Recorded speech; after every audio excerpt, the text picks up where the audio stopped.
Hola, ¿qué tal amigos de Educarte Fiscal? Un gusto para mí darles la bienvenida y obviamente estar aquí con ustedes. Hoy tenemos el foro completo. ¿Cómo están? Les presento a mis amigos. Jessy, Alex, buen día. ¿Cómo están? Hola, muy bien. Muchas gracias, Luis. Pues qué gusto volver a estar aquí de nuevo con ustedes y bueno, empezando con temas muy importantes el día de hoy. Sí, muchas gracias. Muy buenos días a todos ustedes, siendo hoy 21 de octubre de 2025 a las 9:33 de la mañana. Por supuesto, muy gustoso de estar en compañía de mis colegas doctorantes, el maestro Luis, la maestra Jessy, y por supuesto con muchas ganas de platicar de temas que consideramos importantes, coyunturales, diría yo, en este momento que está atravesando nuestro país, donde estamos encontrando que todas aquellas modificaciones que están siendo operadas en las disposiciones fiscales, pues son tendientes a darle una línea de alcance mayor, por no decir dientes más filosos a la autoridad con respecto a los gobernados. Así que con mucho gusto de estar aquí. Fíjate, Alex, Jessy, yo empezaría con Sat, ¿quién te hizo tanto daño? De verdad, dinos. Porque se está sirviendo con la cuchara grande, lo comenté ahorita antes de entrar al corte. Obviamente nosotros analizamos precisamente por cuestiones de trabajo, por nuestras mismas condiciones, características. Como sabemos, el maestro Alejandro también es docente, yo también, Jessy con sus clientes, entonces es necesario que estemos al día. Yo lo comento también muchas veces, si quieres ser contador tienes que leer diario, no es nada más cuando hay reformas, no es nada más cuando te den ganas, diario tienes que estar al día y sobre todo ahorita que salió el paquete económico, recordemos que tiene menos de un mes que salió el paquete económico, un poquito más de un mes, perdón, el 8 de septiembre fue que salió, pero pues ya desde ahí digamos que ya se avaló apenas los primeros días de octubre, pero hay implicaciones muy importantes. ¿Y por qué decidimos este tema? El tema de hoy son las facturas falsas. Recordemos que como tal ya no existe el término factura, sino es comprobante fiscal digital por internet. Iniciando con esto, las facturas falsas, Jessy, Alex, es un término que utilizaba antes la autoridad fiscal para determinar que nosotros no teníamos las condiciones, la infraestructura o el personal para realizar actividades. Correcto. Iniciando con esto, Jessy, Alex, ¿cuáles son sus primeros comentarios de facturas falsas? Pues sí, en efecto, lo que acaba de comentar el maestro Alejandro, pues sí, hay una modificación importante en el Código Fiscal que va a entrar pues en vigor a partir del 2026 y bueno, recordemos que como tal un comprobante fiscal falso pues en realidad no existe, ¿no? Pero hoy con esta modificación que hace la autoridad en cuanto al código, pues ya nos da un término, ese término o el concepto de lo que es un comprobante fiscal falso, porque recordemos que el CFDI pues está sellado, está timbrado, pues en este caso por la autoridad, ¿no? Entonces ahí se malinterpretaba y decía, bueno, pues es que realmente no existe como tal un comprobante falso o dentro del código no aparece, pero recordemos que hubo una modificación en la Constitución, en la reforma del año pasado, el 31 de diciembre, para ser específicos, en el artículo 19 constitucional, donde habla precisamente de un comprobante fiscal falso, ¿no? La realidad es que ahora ya aparece ese concepto descriptivo en lo que es el Código Fiscal de la Federación.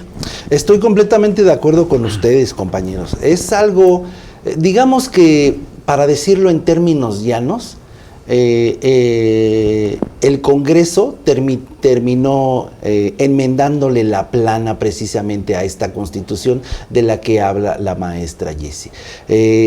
Evidentemente, el falso comprobante fiscal no existe, como bien lo mencionó la maestra Jessy, porque estamos utilizando todas las herramientas proporcionadas por el SAT. Pero, ¿qué sucedía cuando estábamos analizando el artículo 69B y se nos decía, es que el comprobante fiscal no es falso? El comprobante fiscal es verdadero, por decirlo de alguna manera, pero lo que ampara son operaciones inexistentes o simuladas. Bien lo mencionó la maestra Jessy. ¿Qué sucede? El artículo 19 constitucional precisamente nos establece que existirá prisión oficiosa entre un catálogo de muchas actividades ilícitas. Una de ellas precisamente nos habla de hacer uso, darle efectos fiscales a los falsos comprobantes fiscales. ¿Y qué es eso de darle efectos fiscales? Efectos fiscales quiere decir que efectúes la deducción para efectos del impuesto sobre la renta o el acredita, o diagonal y o el acreditamiento para efectos del impuesto al valor agregado. Entonces, a ver, barajéamela más despacio en este sentido. ¿Por qué la Constitución me habla de falsos comprobantes fiscales y la ley en cuestión, como el Código Fiscal de la Federación, no me dice de lo que me habla la Constitución? Entonces, como ya lo mencionaron mis compañeros, es en este momento donde ahora sí se enmienda la plana y el Código Fiscal de la Federación, en la reciente modificación que sufrirá a partir del 1 de enero del 2026, ahora sí se reconoce que esos comprobantes fiscales, que en principio sí son reales porque ya lo mencionamos, se emite con las normas establecidas por el SAT. Pero como ampara operaciones simuladas o inexistente, se equipara el término a falsos comprobantes fiscales. Fíjate, Alex, Jesse, lo que comentan es totalmente cierto, pero yo me iría un poquito más atrás. Recordemos que antes nosotros sí teníamos como tal una factura. ¿Se acuerdan, Jesse y Alex? Antes de marzo de 2014. Resulta que nosotros, para poder emitir una factura, necesitábamos un permiso, necesitábamos certificadoras especiales, por así llamarlos, que te daban precisamente tus facturas y te decían, es más, tú ibas y pagabas, Alejandro, Jesse, y tú decías, ¿sabes qué? Quiero de la factura 1 a la 100 porque son las únicas que voy a utilizar. Bueno, si quiero más, bueno, compro más folios. Eso realmente es lo que eran las facturas. Recordemos que a partir de marzo de 2014 se convierten en comprobantes fiscales digitales por internet, y que a mi entender fue algo que quisieron hacer de manera muy práctica, pero todavía ni siquiera todos los contribuyentes tenían computadora y ya te estaban pidiendo que hicieras tu CFDI a través de internet. Pero bueno, ¿a qué se refiere realmente el concepto? Antes, reitero, eran facturas en papel. Entonces, por ejemplo, Alejandro, Jesse, tú necesitabas un gasto. ¿Sabes qué? Tengo ingresos de 100,000, por decir un ejemplo, y tengo gastos de 50,000. Obviamente esto me va a dar una base y sobre la base me van a cobrar los impuestos. ¿Qué tal si compro una factura falsa? ¿Por qué? Porque ya no tiene el folio, porque es de una fantasma, porque es un papel. Y era muy recurrente que íbamos a el centro de la Ciudad de México, Santo Domingo para ser precisos, y decíamos, pasabas, Jesse y Alex, pasabas caminando y te decía prácticamente como los de los boletos de los conciertos, te sobran, te faltan, ¿no? Entonces te decía, necesitas más facturas, te vendo facturas, necesitas más, y entonces ahí tú ibas al mejor postor, tú escuchabas prácticamente cómo te decían ahí, y te decían, la factura tanto, te cobro tanto, y te hacían tu gasto, y ahí obviamente se sí era una factura falsa. Entonces, obviamente se quedan con esa idea, y cuando tratan de hacer las modificaciones, recordemos que en el 2019 al 2020 hubo modificaciones no nada más en materia fiscal, sino también hay modificaciones en materia legal, y digamos que fue la última gran reforma que tuvimos en nuestro país. Lo comentaba también en algunos programas anteriores, yo no recuerdo, de verdad, yo no recuerdo desde que estoy estudioso de la materia, que haya modificaciones de este tipo, y obviamente a veces nos tenemos que ir más para atrás por los mismos clientes que tienen necesidades específicas, regresarnos a estudiar algunas modificaciones de otros años para saber cómo vamos a calcular el impuesto en retroceso.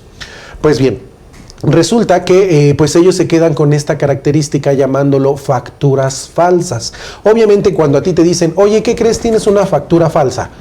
Pues demuéstrame que es una factura falsa. Porque recordemos que la ley me tiene que dar una certidumbre, un principio de legalidad. Dime exactamente a qué te refieres con este término. Si la ley no me dice exactamente a qué se refiere, para mí una factura falsa es que sea un papel de mentiras. Para Alejandro puede ser que sea una actividad que no se realizó. Para Jessica puede ser las dos en conjunto. Entonces, obviamente, cada uno por sus criterios y su experiencia va a tener una ambigüedad.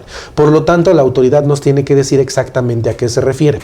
Como se quedaron en el 69B, hablando de las personas que realizan operaciones simuladas y las que deducen operaciones simuladas, se quedan con el término de facturas falsas. Entonces, de ahí nace todo esto. Obviamente, cuando a mí me acusaban de facturas falsas, decían, no tienes el personal, no tienes la infraestructura, ¿cómo es que realmente vas a hacer este tipo de operaciones? Bueno, pues ya hay muchas cosas que no necesitan esas características para que yo las pueda realizar.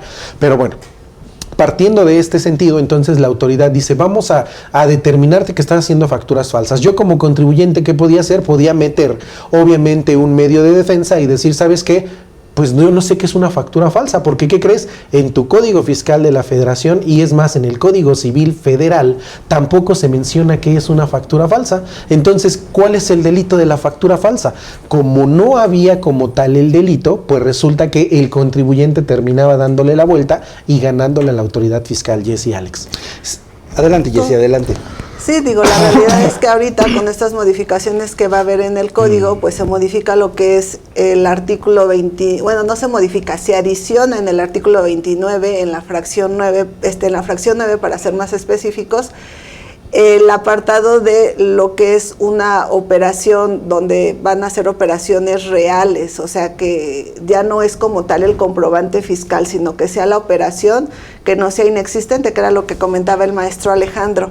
Entonces, esas modificaciones, primero que nada tenemos que recordar que hay que cumplir con los requisitos que nos establece el artículo 29 y 29A del código, donde ahí le vamos, si cumplen con esos requisitos, pues vamos a poder darle deducibilidad y acreditamiento a los comprobantes fiscales. De lo contrario, pues ahí entonces estaríamos incurriendo en que estamos deduciendo y acreditando comprobantes que realmente no cumplen con los requisitos. Entonces eso es algo que tenemos que contemplar.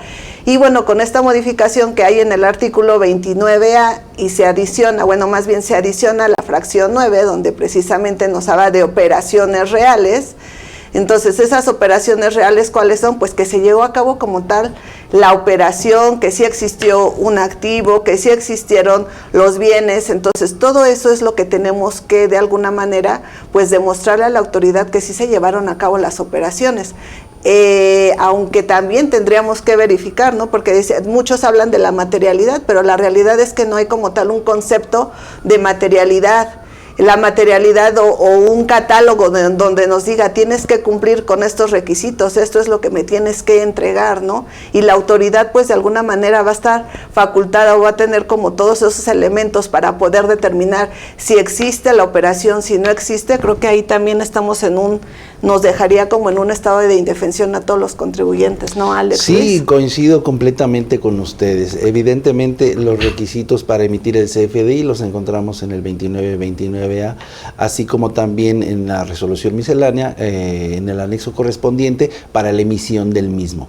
Ya la maestra Jessy mencionó cuáles son los requisitos de forma, pero recordemos, por ejemplo, el 25 de la Ley de Renta nos habla de los requisitos de las deducciones. Uno de ellos es que sea estrictamente indispensable. Tienes razón, los requisitos es el 27, corrijo. 25 es que podemos deducir, 27 cuáles son los requisitos. Y comentando un poquito en el comentario que hizo mi compañero el maestro Luis, anteriormente, como bien lo decía, habían impresores fiscales autorizados. Y recuerdo perfectamente el término porque incluso nosotros manejábamos clientes en el despacho donde ese tipo de contribuyentes enviaba una declaración cuatrimestral informativa al SAT, a la autoridad, donde le informaba precisamente, Juanito Pérez, le imprimí un tiraje de 100 facturas, del folio 1 al 100. A Teresita González le imprimí un tiraje de 500 facturas, de la factura 501 hasta el final. Entonces, sí era común en aquel entonces que se falsificaran las facturas. Y como bien lo dijo el maestro Luis, probablemente por práctica, por comodidad, se arrastró el concepto, pero en la actualidad ya no es aplicable ese concepto. O sea, habría que hacer una adecuación que evidentemente conlleva a que sea muy claro lo que pretende la autoridad en este sentido. ¿Qué es lo que pretende la autoridad? Que, como dijo el maestro Luis, que no se me vaya el contribuyente por la tangente y en un momento dado, si yo quiero fiscalizar, siendo la autoridad, pensando como la autoridad, si yo voy a fiscalizar precisamente a los contribuyentes y determino que tienen operaciones simuladas o inexistentes, que no se me vayan por la tangente diciendo que los comprobantes no son falsos. Entonces es aquí donde la autoridad dice, equiparo el término de falsos comprobantes fiscales a CFDI que amparan operaciones simuladas o inexistentes en términos del 69B. Claro, y precisamente ahí es donde nace todo el meollo del asunto y crean un nuevo artículo, Jessy, Alex, que es el 49 bis al Código Fiscal de la Federación, que yo lo considero, no sé ustedes, primo hermano gemelo del 69B, son realmente muy parecidos, pero tiene implicaciones muy importantes porque recordemos, ya lo comentaba Jessy, ya lo comentaba Alex al inicio precisamente del programa, y es que la autoridad hizo una modificación al 19 constitucional y entonces todo va amarrado precisamente a que lleguemos a la prisión preventiva oficiosa. Pero regresamos en un momento y hablamos del 49 bis del Código Fiscal de la Federación. No se vayan. ¿Qué tal, amigos? Tenemos un taller para identificar al beneficiario controlador conforme al Código Fiscal de la Federación y ahora conforme a la LFPORPI, a la Ley de Prevención de Lavado de Dinero. Vamos a tener que meternos a detalle en lo que tenemos de obligaciones en el Código Fiscal de la Federación, que ahí ya saben, necesitamos determinar al beneficiario controlador, persona física de nuestra empresa. También necesitamos determinar al accionista que tiene el control efectivo. Por otro lado, la LFPORPI, la Ley de Prevención de Lavado de Dinero, nos da dos obligaciones respecto de nuestro beneficiario controlador. Hay que identificarlo y tenerlo listo para contestar cualquier requerimiento proveniente del SAT que tiene que ver con la LFPORPI. Tendremos que subir a nuestro beneficiario controlador en la Secretaría de Economía. Habrá que revisar los datos y detalles que debemos tener ya listos para en cuanto esté el software, subamos esa información.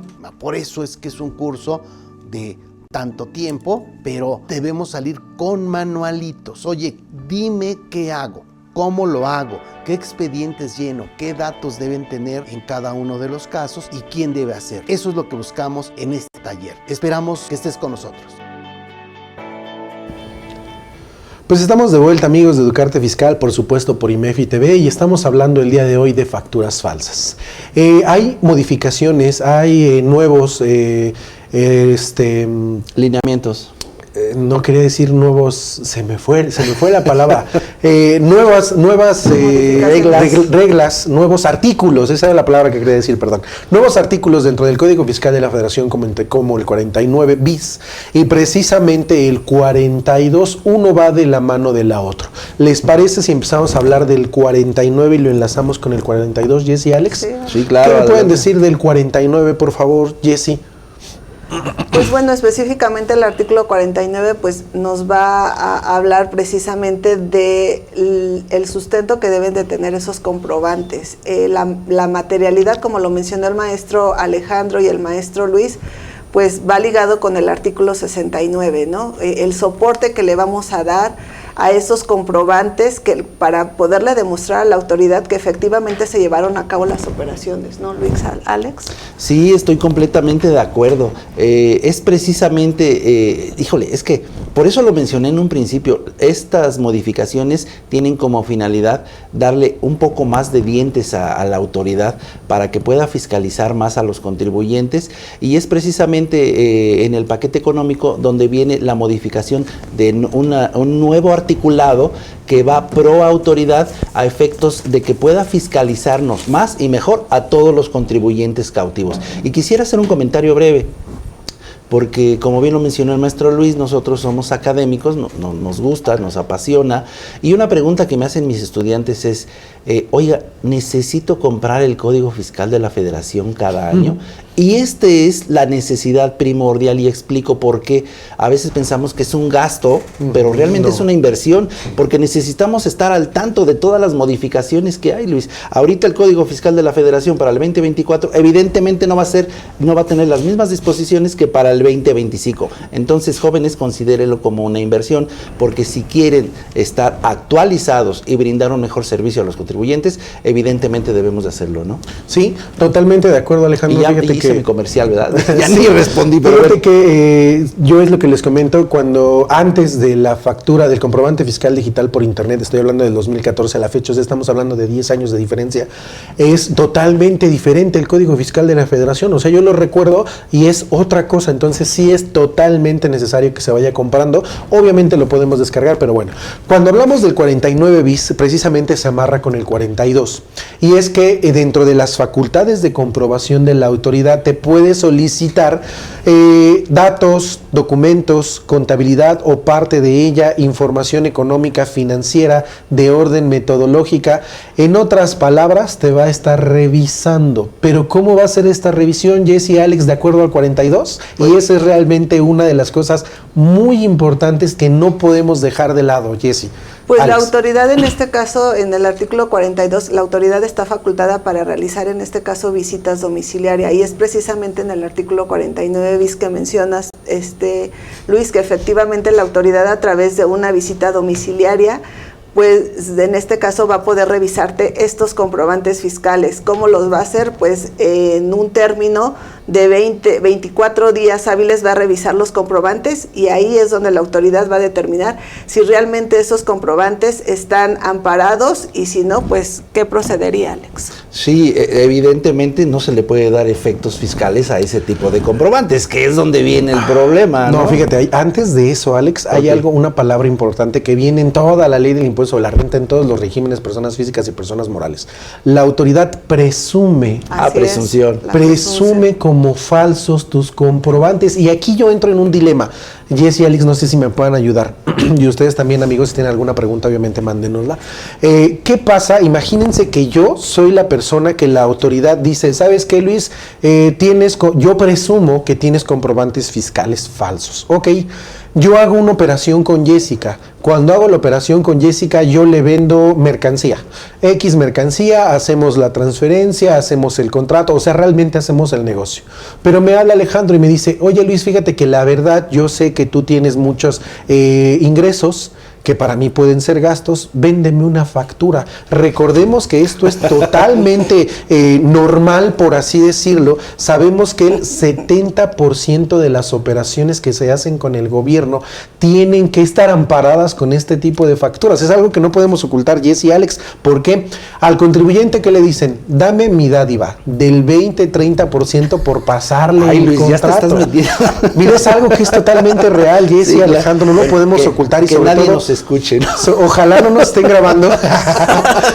Es algo totalmente real, y todos los que nos dedicamos a esto y estamos con clientes dentro del sector o hemos tenido algo que ver dentro del sector público, sabemos que es algo totalmente real y que pasa todos los días. Y te piden, ¿sabes qué? Mándame de lo que te voy a pagar, dame mi dádiva del 20 o 30%. ¿Y el contribuyente qué va a hacer? Pagar los impuestos del 20 o 30% le va a salir carísimo, Alejandro. Claro. Y entonces, ¿qué es lo que hacen? ¿Sabes qué? Véndeme una factura, amigo Luis, porque en cuánto anda, 8 o 10% es lo que te cobran. Eso es totalmente una realidad. El mismo gobierno utiliza, Alejandro, el mismo gobierno utiliza este tipo de comprobantes fiscales para solventar los propios gastos. O sea, no, tampoco nos vamos a hacer de la vista gorda aquí. Bueno, ¿a qué voy con el problema? Imagínense si consideran que existe un comprobante falso, que yo emito comprobantes falsos. ¿Para quién va a ser la revisión? ¿Para los dos? Eso es algo que todavía la autoridad no comenta y lo deja a la resolución miscelánea fiscal, reglas de carácter general. Y dice, voy a hacer estas revisiones de acuerdo a reglas de carácter general. ¿Y a quién van a revisar? ¿A quién van a ir a hacer el acto de molestia como tal 16 constitucional? ¿A Jesse y a Alex? ¿A los dos? ¿A todos mis clientes? Claro. Entonces, ¿a quién? En este sentido, tendría que ser a los EDOS. A los que deducen. Exactamente. Es a ambos. O sea, porque por un lado, primero la autoridad va a revisar al que emite el comprobante, que cuenta con toda la infraestructura y con todo lo que nos establece el artículo 69, ¿no? Y de ahí, si la autoridad, o bueno, tú más bien contribuyente, no le demuestras a la autoridad que estás facultado para poder emitir esos comprobantes, que cuentas con toda la infraestructura y todos los elementos, si no le compruebas a la autoridad esta parte, entonces ahí la autoridad te va a subir a la plataforma o al diario oficial de la Federación y te va a decir, bueno, en este caso ya te va a exhibir, ¿no? Al contribuyente que está expidiendo los comprobantes, te va a exhibir que no contaste con los elementos, y entonces en su defecto, ¿qué va a suceder? Que la persona que dedujo esos comprobantes va a tener recaracterizar. Sí, exactamente, o se autocorrige. Dejar de darle efectos. Sí, exactamente, dejar de darle efectos o autocorregirse de alguna manera para poder pagar las contribuciones correspondientes, o en su defecto demostrarle a la autoridad pues esta parte, ¿no? De decir sí, sí me vendió estos documentos, tengo mi contrato, tengo mis cotizaciones, todos los elementos que se utilizan para llevar a cabo una operación. Hay que demostrarle cuánto tiempo tienen, son 15, 24. 15 días. 15 días. 15 días, 30 días naturales para poder demostrarle, no son hábiles, son 30 días naturales para que la persona, o en este caso el contribuyente que dedujo esos comprobantes o acreditó, pueda demostrar a la autoridad esta parte. Pues bueno, el maestro Luis tocó un tema bien importante, creo que sí es importante ver las cosas como realmente son, o sea, vivimos en un país que probablemente tiene un alto índice de corrupción y eso pues no ayuda precisamente a un correcto cumplimiento con nuestras obligaciones fiscales. Como ya lo mencionó el maestro Luis, la maestra Jessie, hay EDOs y hay EFOs. Los EFOs son los que facturan operaciones inexistentes y los EDOs son los que le dan efectos fiscales a sus comprobantes, es decir, los que deducen. Y fuera del aire hemos platicado, quien le pega a las arcas del SAT es precisamente el EDO, el que deduce las operaciones, no el EFO. El EFO no es que sea una buena persona, pero la empresa facturera es empresa facturera, Luis. La generan con esa intención, con ese interés y ya se van. De ahí las modificaciones y la restricción para que si un socio accionista es socio de una empresa que ya de por sí ya es facturera, ya le niegan el registro. Pero bueno, al margen de eso, ¿qué es a lo que vamos? Con los ciudadanos de a pie, con los contribuyentes, porque evidentemente no todos somos grandes contribuyentes, hay negocios pequeños que es un porcentaje muy alto, por ahí estaba leyendo que es por ahí del 80, arriba del 80% los contribuyentes pequeños que contribuimos al gasto público, y no hablo del régimen de pequeños contribuyentes, no, pequeños contribuyentes en el sentido que es una panadería, que es un taller mecánico, etcétera, etcétera. Entonces, la intención es que sí debemos de ser muy precavidos en ese sentido al momento de estar contabilizando en apoyo de nuestros clientes o de las empresas para las cuales trabajamos precisamente. Ahorita los programas informáticos, al momento de hacer la descarga de los XML, de los CFDI, pues precisamente nos indica, oye, este proveedor en particular está en la lista provisional o está en la lista definitiva del 69B. Entonces, como que ya nos da un foquito en el sentido de, oye, ten cuidado, no hagas operaciones con este contribuyente porque te va a poder contaminar. Y ya lo dijo el maestro Luis, ¿a quién va a fiscalizar la autoridad? ¿Al emisor o al receptor? La autoridad no lo va a expresar en las reglas de carácter general. Sin embargo, oye, pues no le juegues al vivo, ¿no? Claro. O sea, como que diciendo, trata de desmarcarte en ese sentido. Trabajar con el sector gobierno es muy complejo. Luego ni te pagan, Alejandro. Porque se da eso, Luis, evidentemente se da eso. Te pagan a 30, 60, 90 días y cuando pasa el plazo, amigo, te dicen, necesito que me refactures. Pues entonces yo tengo ya que cancelar un CFDI que en principio tenía hasta el último día del ejercicio, pero ahorita con la nueva, por reglas de carácter general, hasta el último día de la presentación. No, ellos ponen sus propias reglas. Y anteriormente sucedía que te decía, cuando hubo el cambio de emitir la factura con método de pago PUE o PPD, te decían, lo quiero con PUE porque te la voy a pagar, y pasaba el siguiente ejercicio y no te la pagaban, y refactúramela. O no, ¿sabes a mí que me llegó? No me la puedes cancelar porque yo te voy a pagar esa factura.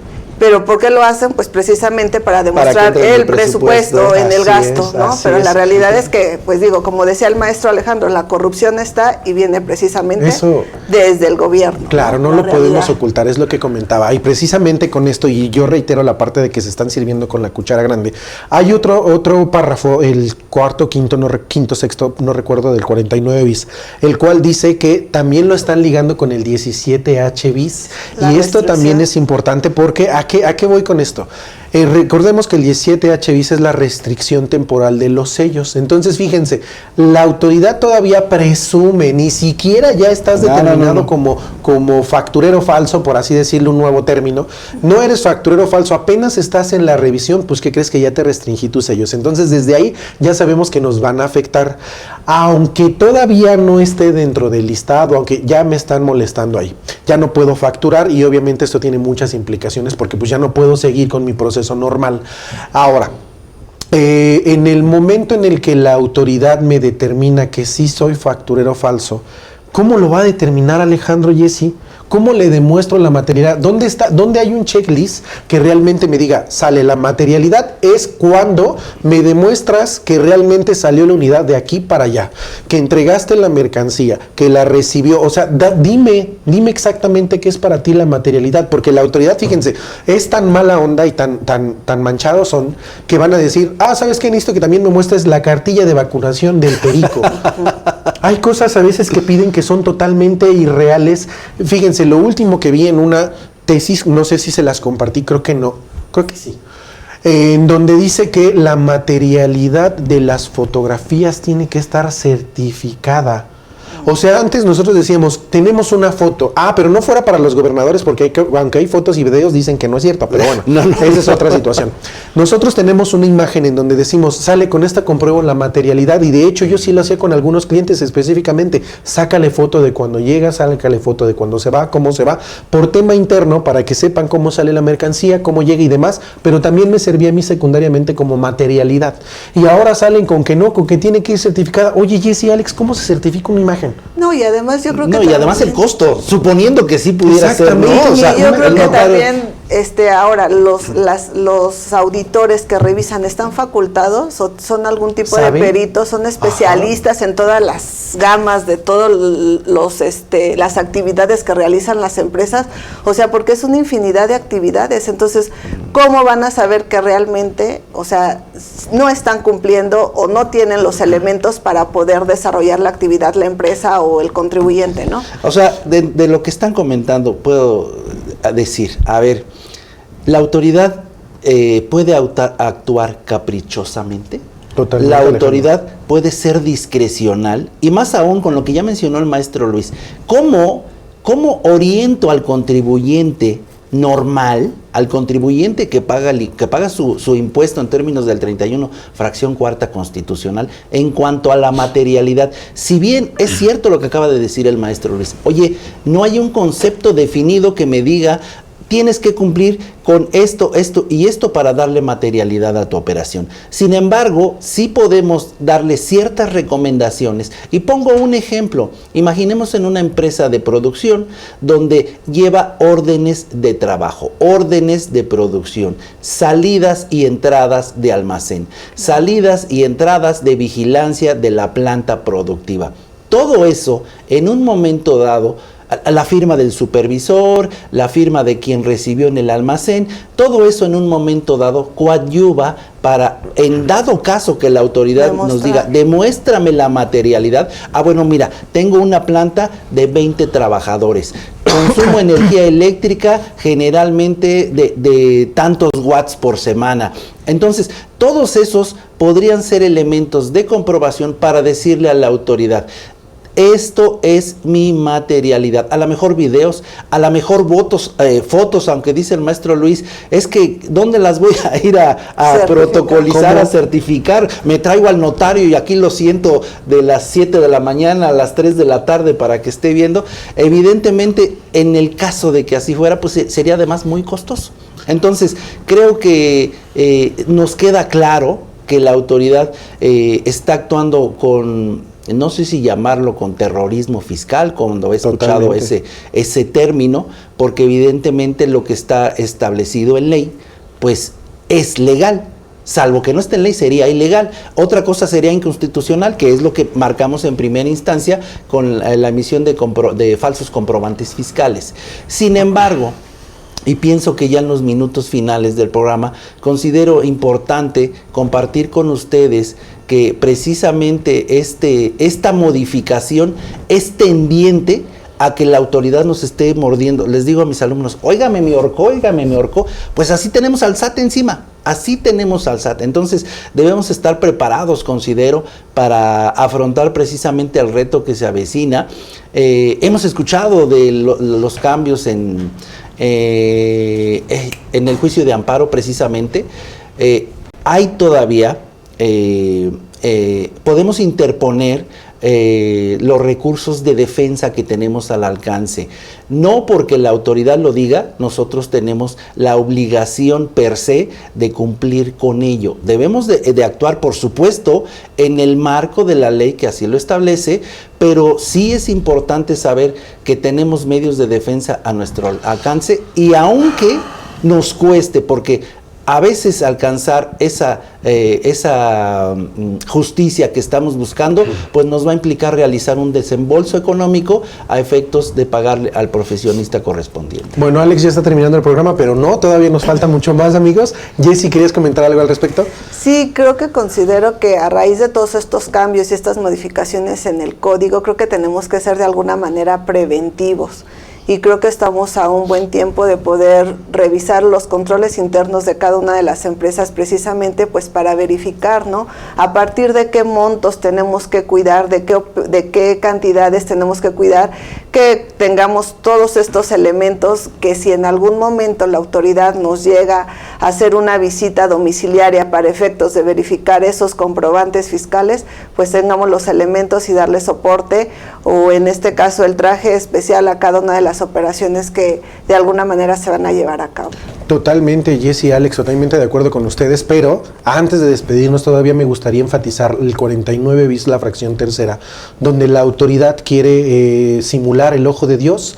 ¿A qué me refiero? La autoridad fiscal ahora está metiéndose dentro de sus facultades. Cuando te van a ir a hacer la revisión domiciliaria, tienen la facultad, se impuso la facultad dentro del 49 bis fracción tercera, que pueden grabar, pueden sacar fotografías, o sea, se están metiendo realmente en tu domicilio como tal. Y esto también tiene otra implicación con el 10 del Código Fiscal de la Federación, porque recordemos que tenemos el domicilio fiscal. Si van y tocan y resulta que no están, no sales, no apareces, van a notificar. ¿Y qué crees? Te van a buscar por estrados.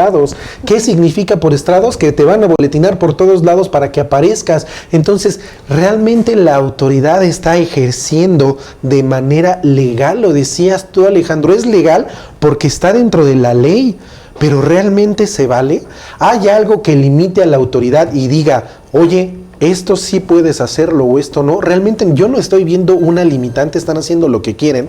Y eso súmenle todavía lo de las plataformas digitales. Sé que no tiene nada que ver, pero también va de la mano con esto. Imagínense cuál es la condicionante de la modificación de las plataformas digitales. Si tú compras o tú pagas un servicio como tal, imaginemos, se me ocurre, YouTube. Ustedes muchas veces ven nuestro programa por YouTube. Si ustedes tienen el YouTube gratis, ya se salvaron. Pero si no tienen el YouTube gratis, que pagan para que no haya comerciales, pues resulta que ya son objeto de la nueva modificación a las plataformas digitales. ¿Y qué implica? La autoridad no nada más revisa a la persona que presta el servicio como plataforma digital, sino a la persona que está viendo también. Entonces, obviamente, ¿qué es lo que quiere hacer la autoridad fiscal? Reitero, es la parte de un ojo de Dios. ¿Qué estás haciendo? ¿Qué estás viendo? ¿Dónde lo estás viendo? ¿Cómo pagas? ¿Qué pagas? ¿Cuál es la cuenta bancaria? ¿De dónde obtienes estos ingresos? O sea, nos están tratando de amarrar de una forma tan específica que nos están dejando acorralados. Y obviamente esto, yo sí reitero, lo tendríamos que amarrar, como dice el maestro Alejandro, con la ley de amparo. Me voy a amparar ante esto. Lo comentaba el día de ayer en la clase. La ley de amparo tiene la regla del 10. 85 millones de contribuyentes son los que están dados de alta o registrados, válgame la redundancia, en el Registro Federal de Contribuyentes.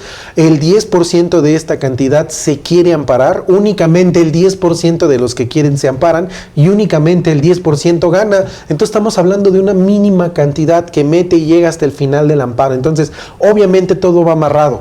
Y ahora sí, por cuestiones de tiempo tenemos que lamentablemente terminar este programa. Jessy, Alex, sus últimos comentarios acerca del tema, por favor. Pues sí, bueno, como lo mencioné hace un momento, pues efectivamente tenemos que ser más cuidadosos, ser preventivos. Creo que esa es la palabra fundamental, revisar controles internos en cada una de las empresas que se llevan operaciones de alguna manera fuertes.